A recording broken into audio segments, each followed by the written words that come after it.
भोकाल बना कंकाल एक कॉमिक्स में आपके सामने प्रस्तुत करता हूँ। उम्मीद करता हूँ कि कहानी स्टोरी आपको बहुत अच्छी लगेगी।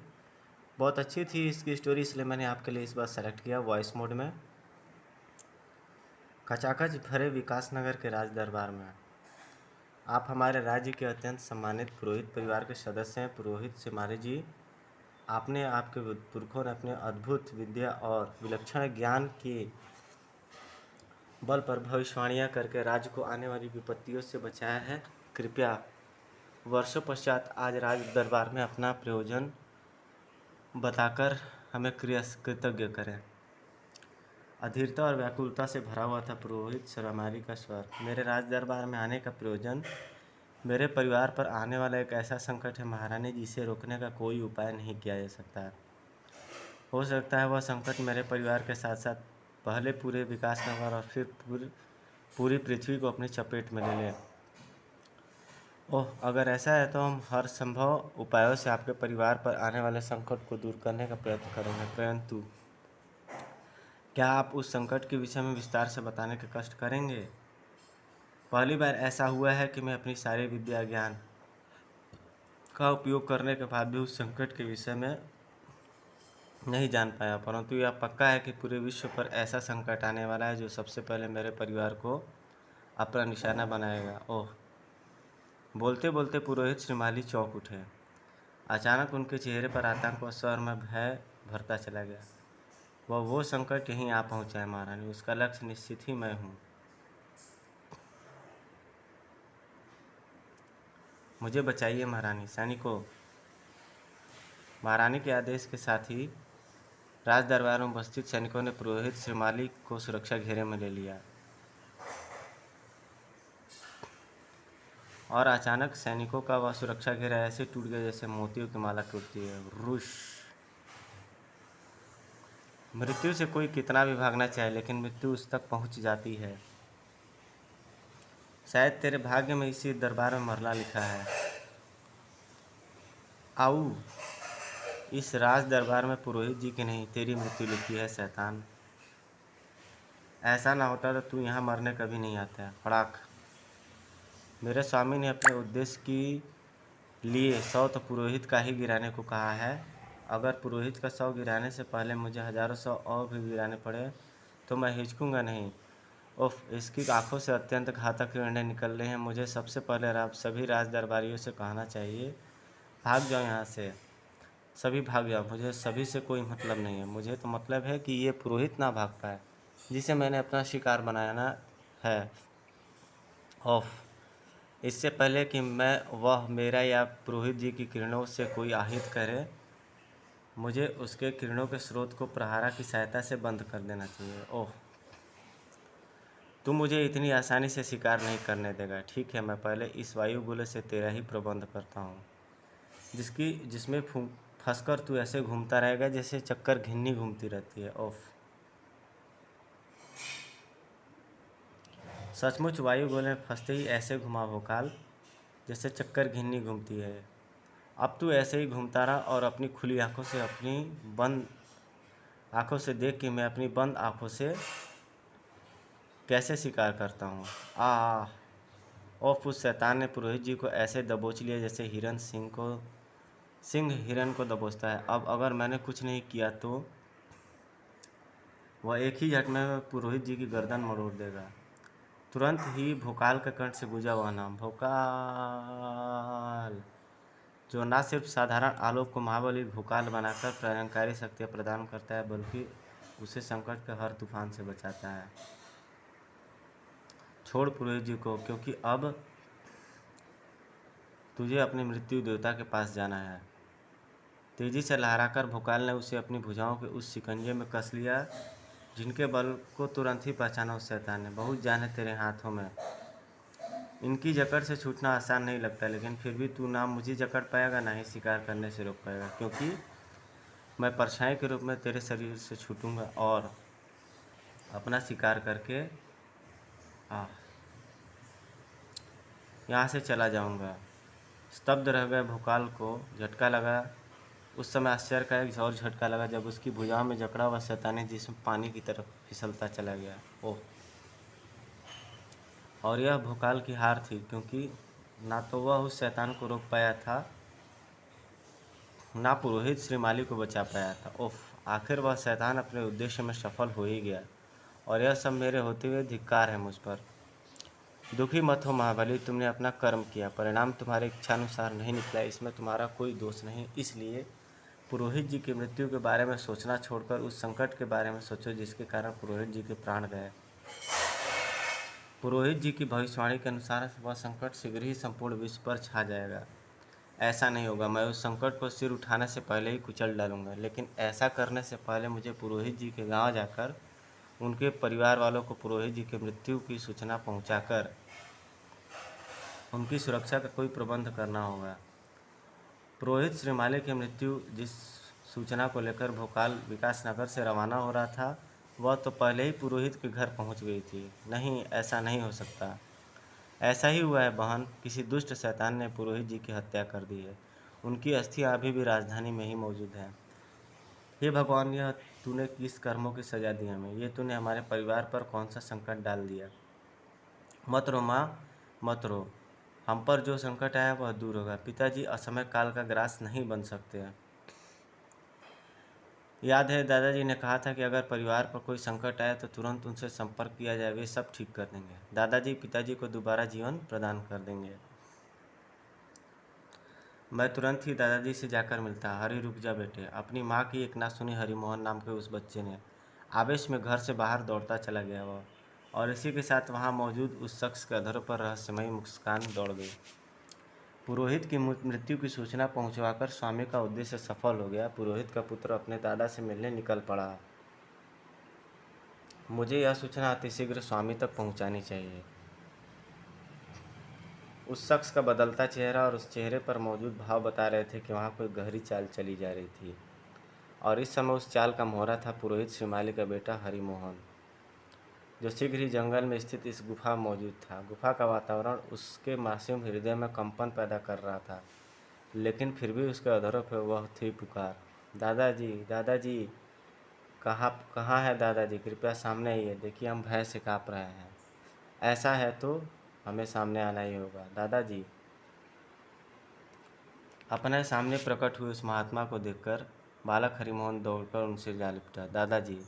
अरे हरि, तेरी आंखों में तो आंसू हैं, अपने दादा को बता क्या हुआ। बालक की बात सुनकर चिंता की रेखाएं खींच गई उस अनुभवी चेहरे पर।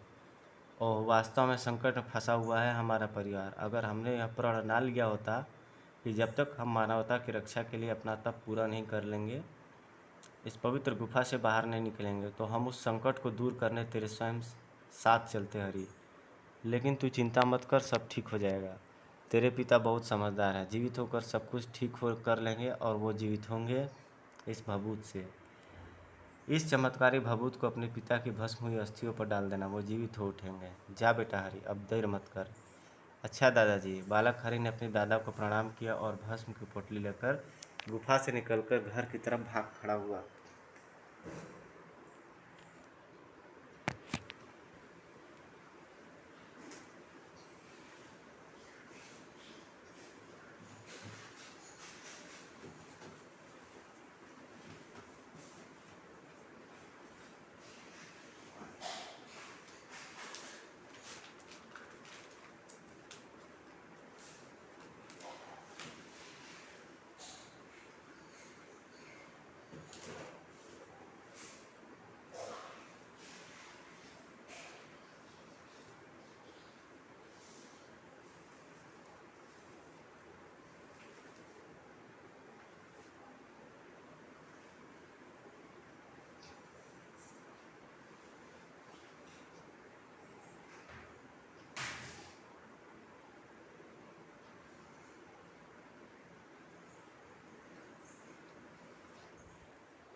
भभूत लेकर के अपने दादाजी से वो बच्चा भाग खड़ा होता है। रास्ते में उसे एक शैतान जो है पकड़ लेता है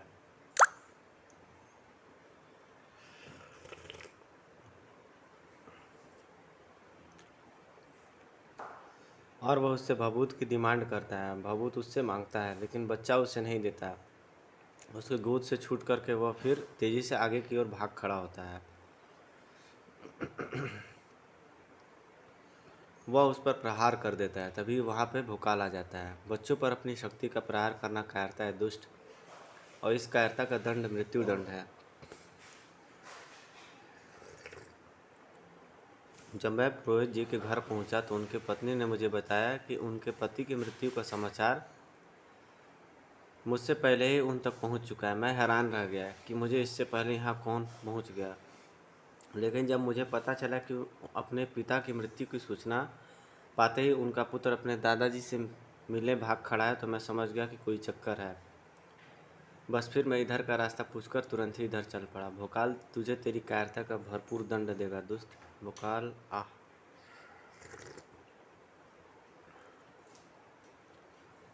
विकास नगर से पुरोहित की हत्या करके लौटे मेरे सेवक ने मुझे बताया था कि तू बहुत अधिक बलशाली है। हड्डीराज तेरी शक्ति को देखेगा और परखेगा भी। हड्डीराज, ओ तो तू वही है शैतान, कामाय शैतान स्वामी, जिसने पुरोहित जी की हत्या करवाई है। अच्छा हुआ कि तू मुझे मिल गया। अब मुझे कई प्रश्नों के उत्तर मिल जाएंगे, जैसे कौन है तू? पुरोहित परिवार के ऊपर संकट बनकर क्यों छाया हुआ है? कैसे तेरी वजह से पूरा विश्व संकट में घिर जाएगा?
बहुत सारे प्रश्न तूने एक साथ कर दिए भोकाल। चल, कुछ के उत्तर मैं तुझे दे देता हूँ। उस बालक के हाथ में एक चमत्कारी भभूत है।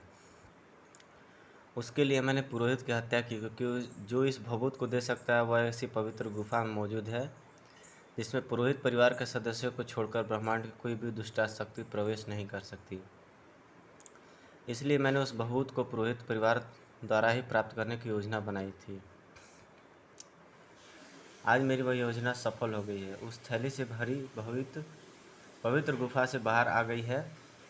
अब मैं उसे हासिल करके तीनों लोगों पर अपना अधिकार जमाने वाली योजना को सफल करूंगा। तेरी कोई भी योजना अब सफल नहीं होगी।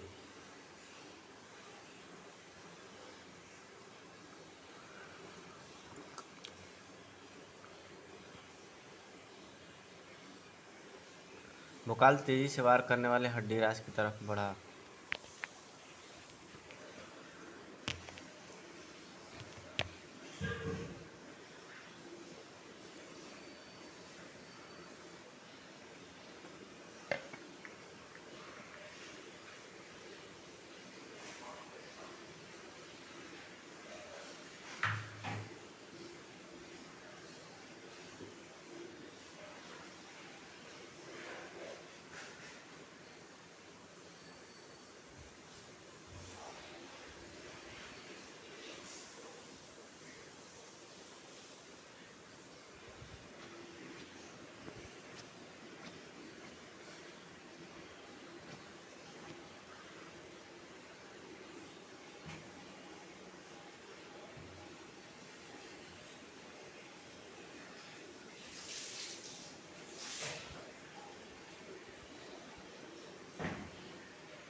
जैसे ही इस व्यवहार किया वह चकित रह गया।